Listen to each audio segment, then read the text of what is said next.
நாகத்தின் காதலி அத்தியாயம் 3 நாகமாணிக்கத்தின் சாபமும் வில்லனின் மோதலும்.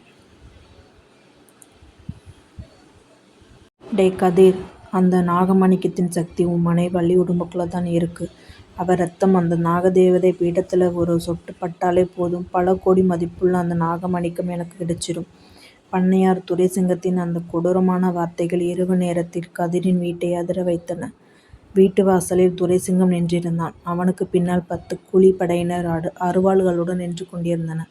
துரைசிங்கத்தின் கையில் இருந்த பழைய இரும்பு தடியின் மேல் ஒரு நாகத்தின் உருவம் பொறிக்கப்பட்டிருந்தது. அந்த தடியிலிருந்து வந்த மர்மமான வாசனையே வள்ளியின் மனதில் ஏதோ பழைய நினைவை எழுப்பியது. கதிர் உடனே வள்ளியை தன் பின்னால் மறைத்து கொண்டு துரைசிங்கத்தை பார்த்தான். துரைசிங்கம், இது என் வீடு, என் மனைவி வள்ளி. இங்கிருந்து மரியாதையை ஓடி போயிடு, இல்லைனா உன்னால இந்த வீட்டை தாண்டி ஒரு அடி கூட வைக்க முடியாது. துரைசிங்கம் கேலியாக சிரித்தான். தம்பி கதிர், 5 வருஷமா நான் தேடிட்டு இருக்க நாகதேவதையின் சக்தி இப்போ உன் மனைவி உடம்புக்குள்ள இருக்கு. அந்த சக்தி மூலமா கிடைக்கிற போற நாக மணிக்கத்துக்காக நான் எவ்வளவு நாள் வேண்டுமானாலும் காத்திருக்க தயாரா இருக்கேன். நீ மட்டும் வள்ளியை என்கிட்ட ஒப்படைச்சிரு. வள்ளி பயத்தில் கதிரின் கையை பிடித்து கொண்டாள். கதிர், வேண்டாம், அவர்கிட்ட சண்டை போடாதீங்க. கதிர் அவளை திரும்பி பார்த்தான். நீ பயப்படாதே வள்ளி, நான் இருக்கிற வரைக்கும் உன்னை யாராலும் எதுவும் செய்ய முடியாது. துரைசிங்கம் அதை கேட்டதும் கோபமாக முகத்தை மாற்றினான். காதல் உன்னை எவ்வளவு தூரம் காப்பாத்தோன்னு நான் இன்னைக்கு பார்க்கலாம். அவன் கையை உயர்த்தி, பிடிங்கடா அவங்களை என்று கத்தினான். அடுத்த நொடியே 10 பேரும் கதிரை நோக்கி பாய்ந்தனர். கதிர் அருகிலிருந்த மர நாற்காலியை எடுத்து ஒருவனை தடுத்தான். இன்னொருவன் தாக்க வந்தபோது அவனுடைய கையை பிடித்து கீழே வீசினான். ஆனால் எதிரிகள் அதிகமாக இருந்தனர். ஒருவன் கதிரின் தோளில் தாக்கினான். கதிர், வள்ளி அலறியபடி அவனை நோக்கி ஓடினாள். வள்ளி, என்னை பார்க்காதே, பின்னாடி போ. உங்களை விட்டு நான் எங்கே போவேன்? அது ஒரு வார்த்தை கதிரின் மனதை தொட்டது. காயமடைந்த நிலையிலும் கதிர் எழுந்து நின்றான். நீ என் கூட இருந்தா போதும் வள்ளி, என்ன வேணாலும் பரவாயில்லை. அதே நேரத்தில் வள்ளியின் உடம்புக்குள் ஏதோ ஒன்று விழித்து கொள்ள ஆரம்பித்தது. அவளுடைய கண்கள் மெதுவாக மரகத பச்சை நிறத்தில் ஒளிர்ந்தன. கைகளின் நரம்புகள் பிடித்தன. வள்ளி தன் தலையை பிடித்து கொண்டாள். கதிர், என்னால் என்னை கட்டுப்படுத்த முடியல. கதிர் அதிர்ச்சியுடன் அவளை நோக்கி ஓடினான். ஆனால் துரைசிங்கத்தின் கண்களில் மட்டும் பேராசை தெரிந்தது. அதுதான் நாகதேவதையின் சக்தி. அவன் உடனே தன் பையிலிருந்து ஒரு பழைய மந்திர மகுடியை எடுத்தான்.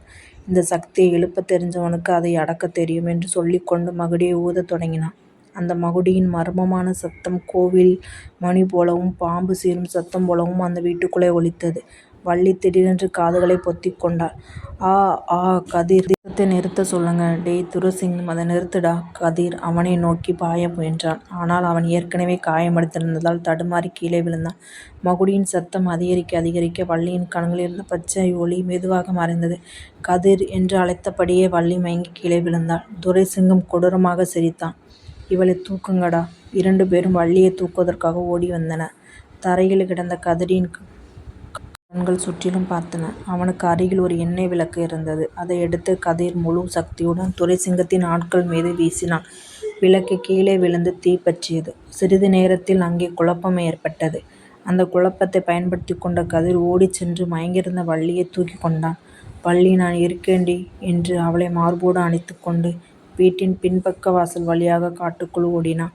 டேய் கதிர், நீ எங்கே ஓடினாலும் உன்னை விடமாட்டேன் என்று துரைசிங்கம் பின்னால் கத்தினான். கதிர் மட்டும் திரும்பி பார்த்து, என் வள்ளியை காப்பாற்றுற வரைக்கும் உன் மரணமே என்னை விடாது பண்ணையாரே என்று சொல்லிவிட்டு இருளுக்குள் மறைந்தான். அடர்ந்த நாகமங்கலம் காட்டுக்குள் கதிர் வள்ளியை தூக்கி கொண்டு ஓடிக்கொண்டிருந்தான். அவனுடைய தோளில் காயம், உடலில் இரத்தம், மூச்சு வாங்கி கொண்டிருந்தான். ஆனால் அவன் நிற்கவில்லை. ஏனென்றால் அவன் கைக்குள் இருந்த அவனுடைய உயிர். சில நேரத்திற்கு பிறகு காட்டின் நடுவில் ஒரு பழைய குகை அவன் கண்ணில் பட்டது. அங்கே வள்ளியை மெதுவாக கிடத்திவிட்டு அவள் முகத்தை தட்டினான். வள்ளி, வள்ளி, கண் திறடி. சில நொடிகளுக்கு பிறகு வள்ளி மெதுவாக கண் திறந்தாள். முதலில் அவள் பார்த்தது கதிரின் காயத்தை தான். அவளுடைய கண்களில் கண்ணீர் பெருகியது. கதிர், உங்களுக்கு இவ்வளவு காயம்? எல்லாமே என்னால தான்.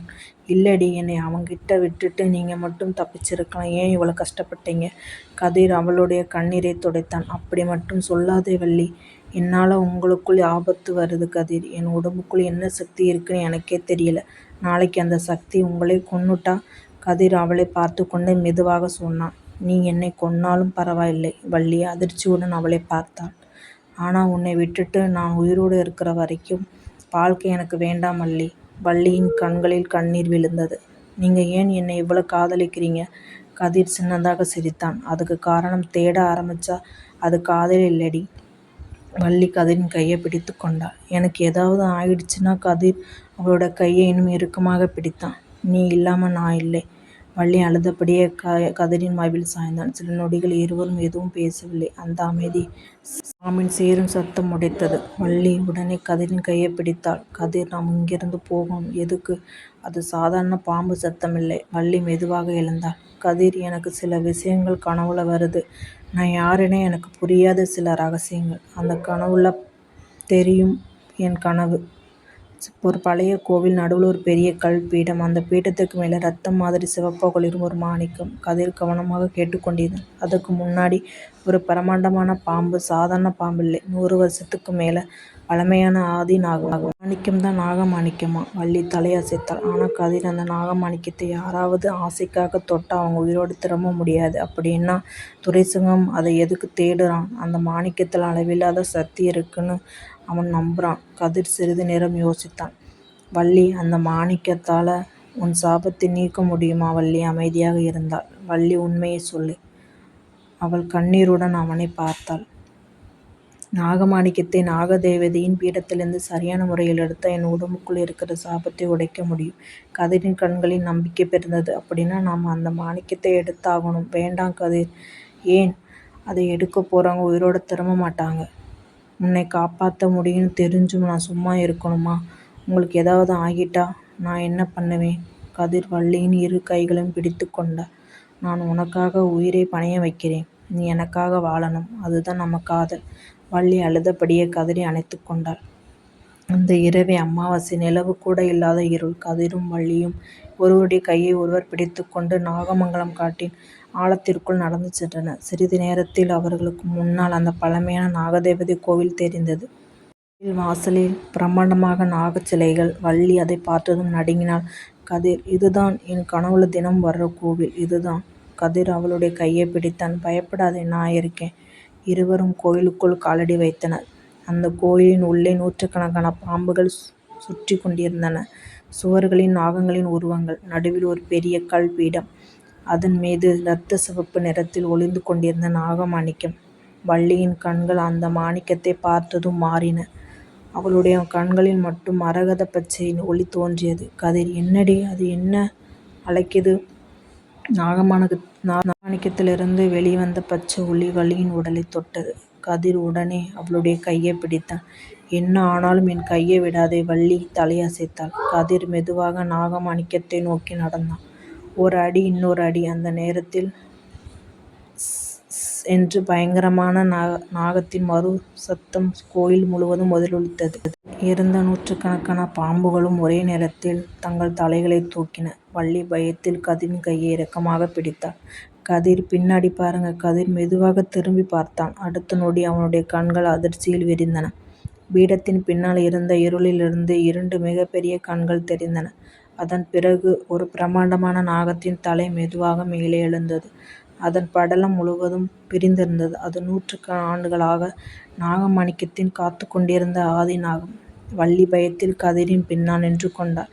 கதிர், ஓடுங்க. ஆனால் கதிர் நகரவில்லை. அவன் வள்ளியின் முன்னால் நின்றான். நீ பின்னாடி போ வள்ளி. இல்லை, உங்களை விட்டு நான் போக மாட்டேன். ஆதிநாகம் மெதுவாக அவர்களை நோக்கி நகர்ந்தது. கதிர் வள்ளியை தன் பின்னால் மறைத்து கொண்டான். என் வள்ளியை தொடணும்னா முதல்ல என்னை தாண்டி தான் நீ வரணும். ஆதிநாகம் திடீரென்று தன் பிரம்மாண்டமான படத்தை விரித்தது. வள்ளி பயத்தில் கண்களை மூடிக்கொண்டாள். ஆனால் அடுத்த நொடியே எந்த தாக்குதலும் நடக்கவில்லை. வள்ளி மெதுவாக கண்களை திறந்தாள். ஆதிநாகம் கதிரை தாக்கவில்லை. அது வள்ளியை பார்த்து கொண்டிருந்தது. மெதுவாக அந்த பிரமாண்டமான ஆதிநாகம் தன் தலையை வள்ளியின் முன்னால் தாழ்த்தியது. வள்ளி அதிர்ச்சியில் உறைந்து நின்றாள். கதிரும் எதுவும் புரியாமல் அவளை பார்த்தான். இது என்ன நடக்குது? வள்ளியின் கண்களில் பச்சை ஒளி இன்னும் அதிகமானது. அவளுடைய வாயிலிருந்து தன்னாலே ஒரு வார்த்தை வந்தது. ஆதிநாகமே. கதிர் அதிர்ச்சி அடைந்தான். வள்ளி, நீ எந்த நாகத்தோடு பேசுறியா?